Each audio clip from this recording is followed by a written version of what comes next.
विनंती करत आहे, आपले लेकरं खांद्याशी घेऊन जलसमाधी घेण्यासाठी तयार होत आहेत. इथल्या तहसीलदार मॅडमना विनंती आहे, त्वरित यावं. त्वरित येऊन इथल्या रोषणाचा प्रश्न ज्वलंत आहे. दरवर्षी 5 वर्षापासून होत आहे. काय करते सगळं बुडून गेलं सत्यानाश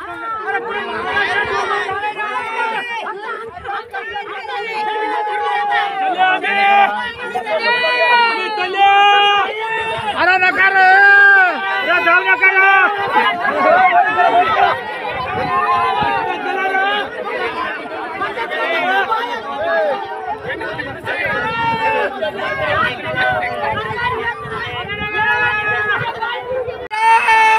कृपया कुणाची फळबाग आहे, कुणाची पपई आहे, कुणाचे टमाटा आहे, कुणाची हळद आहे, सोयाबीन आहे. सर्व पिकं आज गोदावरीच्या पोटामध्ये गेले आहे. आमची पिकाच्या अगोदरच गोदावरी येते. कापतो म्हणलं की 15 दिवसाला गोदावरी येते आणि सर्व हाणून जाते. ते आजची परिस्थिती नसून आज 17-10 वर्षापासून हेच चालू आहे.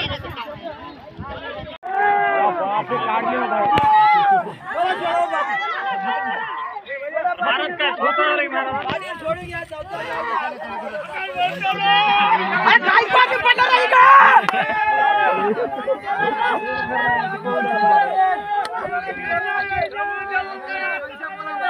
सरदार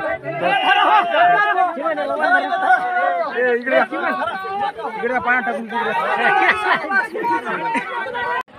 आमच्या बॅकवॉटरनं दरवर्षी बुडत आहे. आता येणारचं पुढचंही पीक एका महिन्यामध्ये 5 वेळेस गोदावरी येते. जमीन एकदम थंडगार झाली आहे. हरभरा बी लागेल की नाही या शंकेनं इथले महिला व पुरुष कचरून गेलेले आहेत. टोकाची भूमिका घेत आहे. परिस्थिती एकदम आवाक्याच्या बाहेर गेलेली आहे. तरी कृपया विनंती आहे या शासनाला व प्रशासनाला यावं आणि त्वरित काय होते मदत लेखीद्वारे द्यावी अशी विनंती.